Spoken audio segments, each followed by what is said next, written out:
So yesterday I went on a hike. Yeah, I went on a hike. And I've gone to hike before.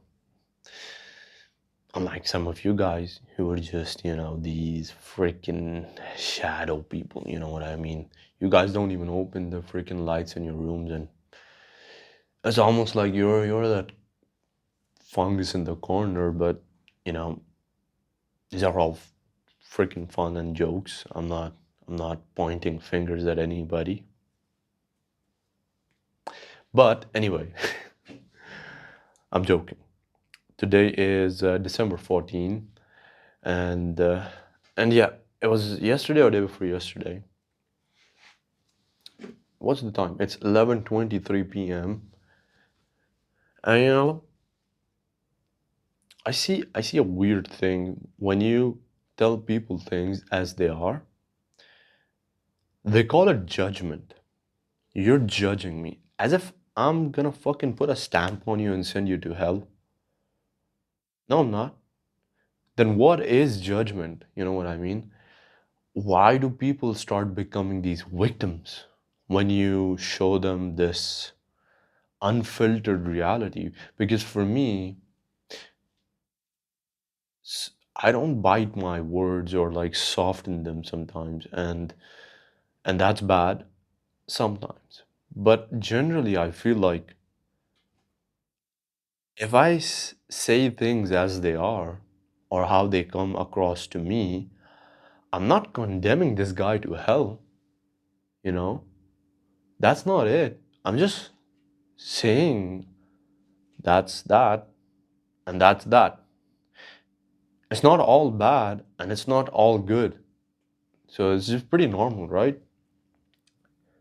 So the hike started at 12, actually. We started, and I'll tell you the full thing.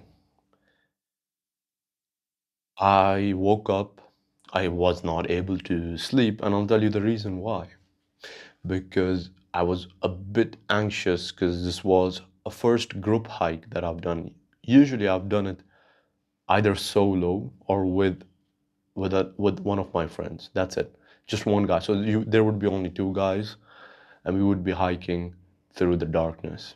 Yes, at night. And this was one of those day hikes. And in the UAE, if you hike in the day in summer, you're dead. You might as well just leave your will, you know, at your home. Because if you go out hiking in the day in the UAE, you're dead. But if you go out hiking in the winter, it's all good. It's decent. So I woke up 6 a.m. I had to be at a spot in Dubai to meet up with this group of people. And yes, there were girls and men both, or women and boys. And you'll get to understand why I use certain words. Everyone, which was very surprising, was very respectful. Very respectful. Like I'll give that to everybody. I started pretty good. I was there early. I finished up. I met this really old guy at this certain mall. I'm not gonna name places and things. And he was selling books, which was very surprising. And I saw him preparing when I reached there at 7, and he was taking the things out. And I almost wanted to get up and start helping him because I was just sitting around anyway. But then the thought crossed my mind where, um, what if he finds that offensive in a way? So I didn't. And that turned out to be probably a bad decision. So at 9, I was like, I'm done sitting because I was done listening and having breakfast. I got up to piss. I looked around. Then I came back and I was like, fuck it. I'll just try to spark a conversation with this old guy. And he started talking. I started talking. And there's a good chance I might bring him on the podcast. And this gentleman was an 80-year-old, 80, fascinating. And just like every other man, this guy had a hobby which just grew big.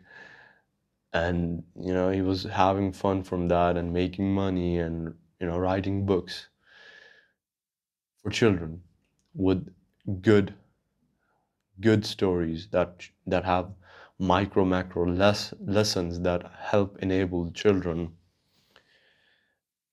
And I'm just hoping this guy is able to come to our podcast, which would be freaking amazing. And then I finished the conversation with him. Very fascinating. He had a lot of wisdom, which is something I'm weirdly attracted to. And then I went to the bus. We were all going on a bus. I met the guy. And let me tell you, the guy, when I met him, what it was, I don't know. Either he had the nerves, he was a bit anxious, not a bit, a lot, or he was on some drugs or something. He was just jittering, bro.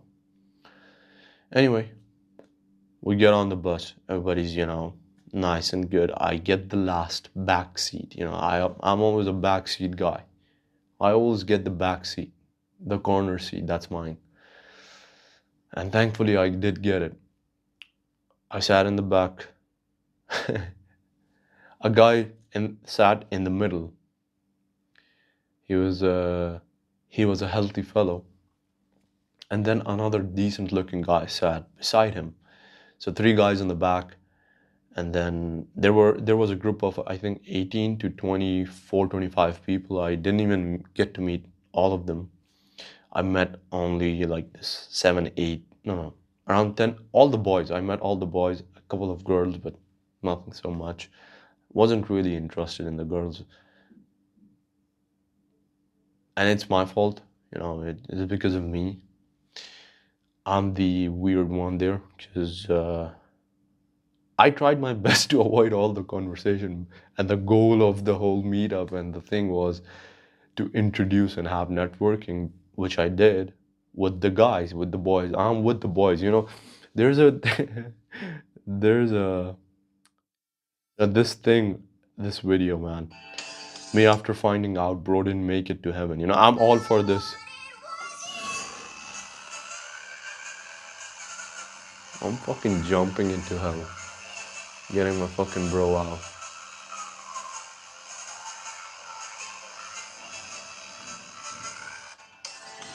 Yeah. And then I was sparking this conversation with this guy who was beside me, who was oddly weird, and we were discussing things, and most likely he found me weird as well. Um, this guy eventually turned out to be super weird because when I asked him, let's share contacts, he said almost like "fuck you," which was weird because I never did anything to him, and I tried to introduce him um, to the group. I tried to accumulate everybody and had tried to introduce some fun and the brotherhood, in a way, not forcing it, not in any way. But this guy just he couldn't even hike to begin with. He just gave up in the beginning. He said, I'm just not gonna hike. So why the fuck did you come here, bro? And then he had this. I think every single guy over there had one thing on his mind. Not every single guy. Let me correct that. Not everyone, not me as well. A bunch of guys came with this mindset that they're gonna get hooked up in a sense where they would be perhaps engaging with a girl, conversation and stuff in that sense. And that didn't happen because that's not how it works. So freaking the guy beside me, the chubby guy, was just stupid to begin with. Had this weird sense of his self and how things should be. And I tried to, with very subliminal words, try to tell him the harsh reality. he was a much older guy, which was a very weird thing for me. He was like a 37-year-old. Not a very old guy, but still pretty old, right? Not ancient. And then the guy beside him, the good-looking guy, was a bit. He was okay in the beginning, but he started acting weirdly. God knows, God help him ease his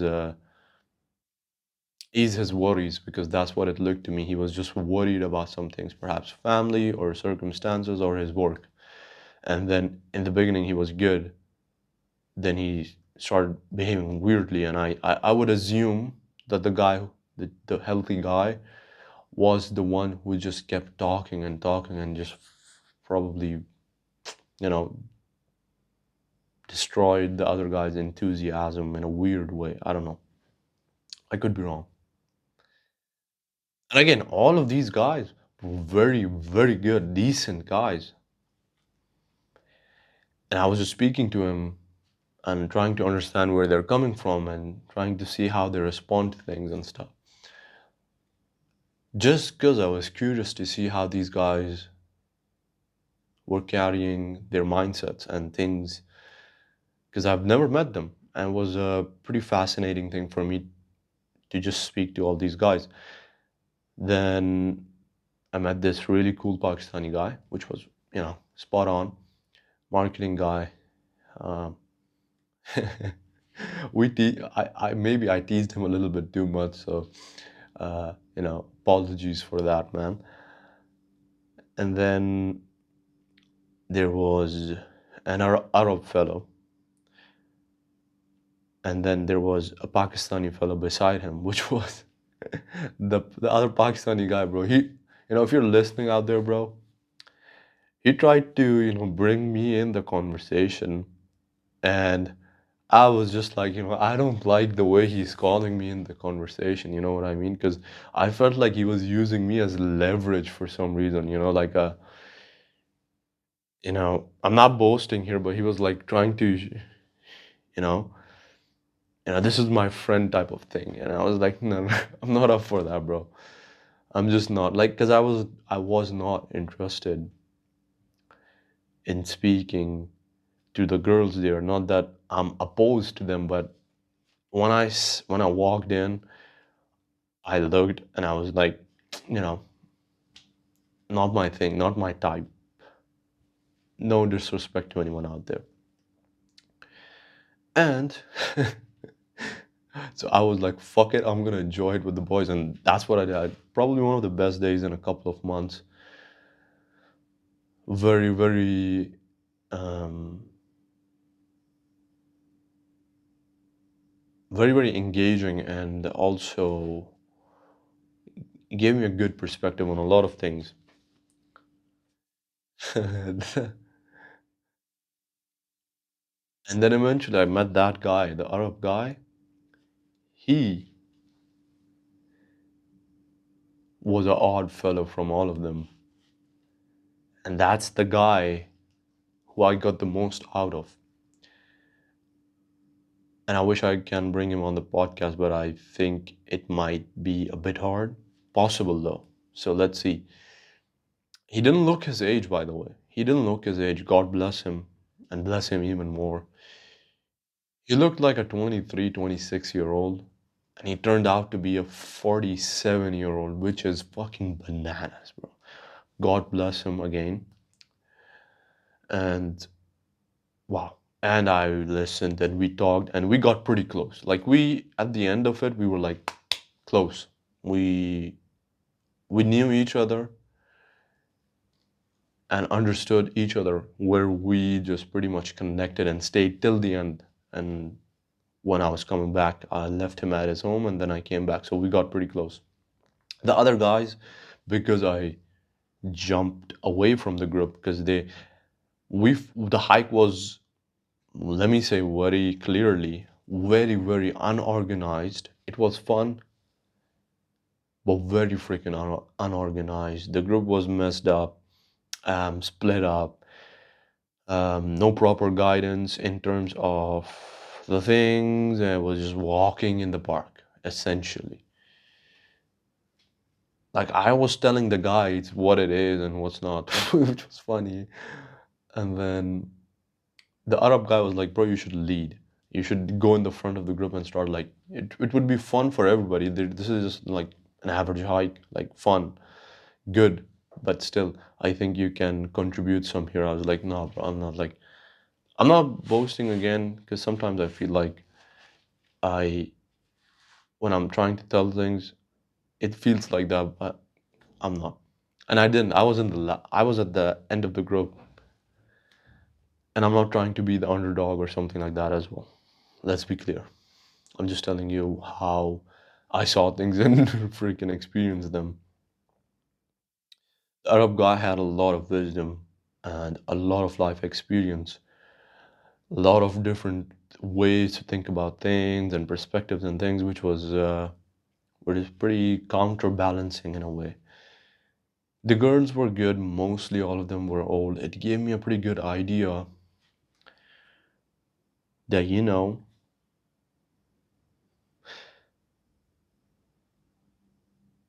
I might be wrong about this. I'm not completely right, but from in the city I'm in, most girls reach an age, and that age is 28, 29, and then they realize they need to settle down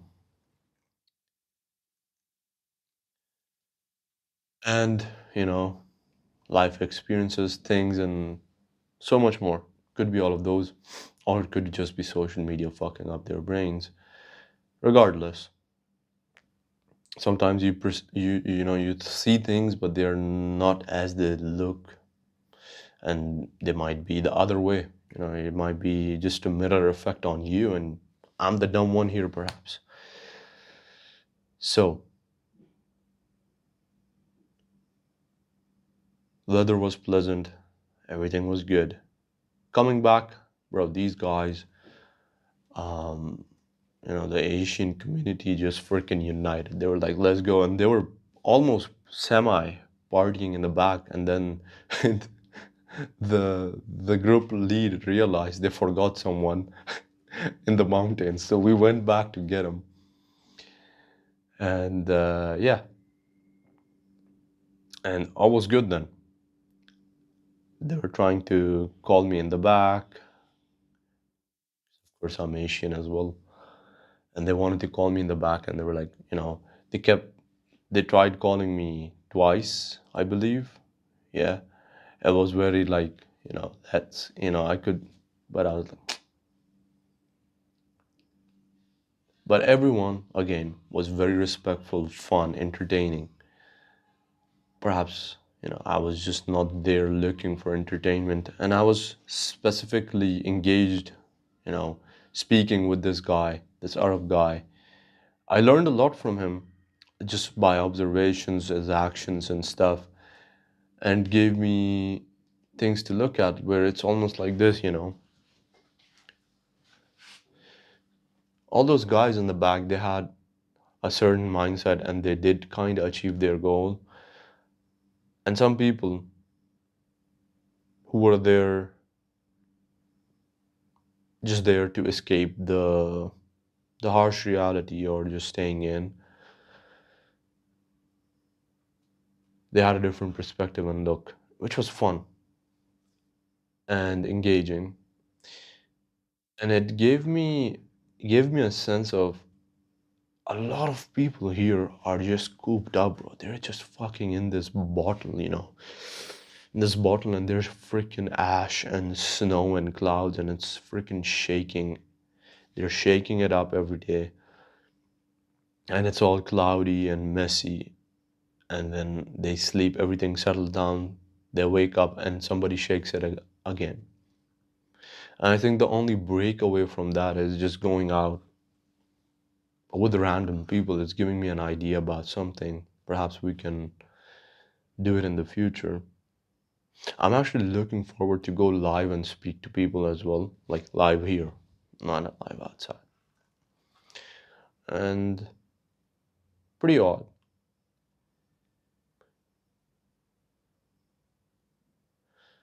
Like there are actions people learn from, and I could see like some guys just didn't learn their actions have consequences, be it short term or long term.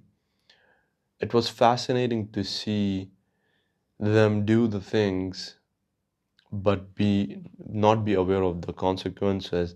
Try to subliminally tell them like, this could have some repercussions in the future and stuff like that. But it almost seemed like some of the guys over there, they were just TikTok brain cooked, there was just steam coming out of their head. And good for them, man, because this is what I believe. And I was speaking to the Arab guy and he was laughing because he understood exactly what I meant. I told him, I think people should be left alone and let them learn from their inaction or actions, because eventually they will realize it's like, the life is gonna repeat those lessons until you learn, you know, those mistakes and shit. Those mistakes are gonna keep repeating and repeating. It's just gonna add up, and then eventually you'll be either forced to or be made aware to realize all those things. And it is true, anything and everything you do or you don't will always have an impact on your future, and it could be good or bad. And that's the beauty of life. It's like a compounding effect. The more good you do, the more good is bound to appear eventually. And the more bad you do, shit's gonna go fucking down pretty soon. Maybe not right now. And it's all that. It's like this circle, I believe. Ups and downs, and round you go. Round and round you go. That's all there is to it. So that's how the hike went, and it was pretty good, I would say. Generally speaking, it was pretty good. And yeah, I'll see if there's some other things I wrote down that I wanted to discuss. Um, oh yeah, I read this somewhere like blue lights were having an effect on suicide rates in Japan. And I think I tried to trace back the story, and it turned out like it was only one station somewhere in Japan where people started to reduce the suicide rates were reducing there by a good chunk, like 75 or 70%, which is big.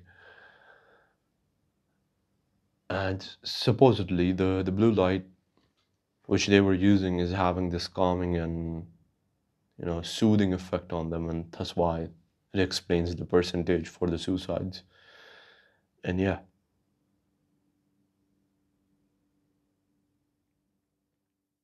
and yeah,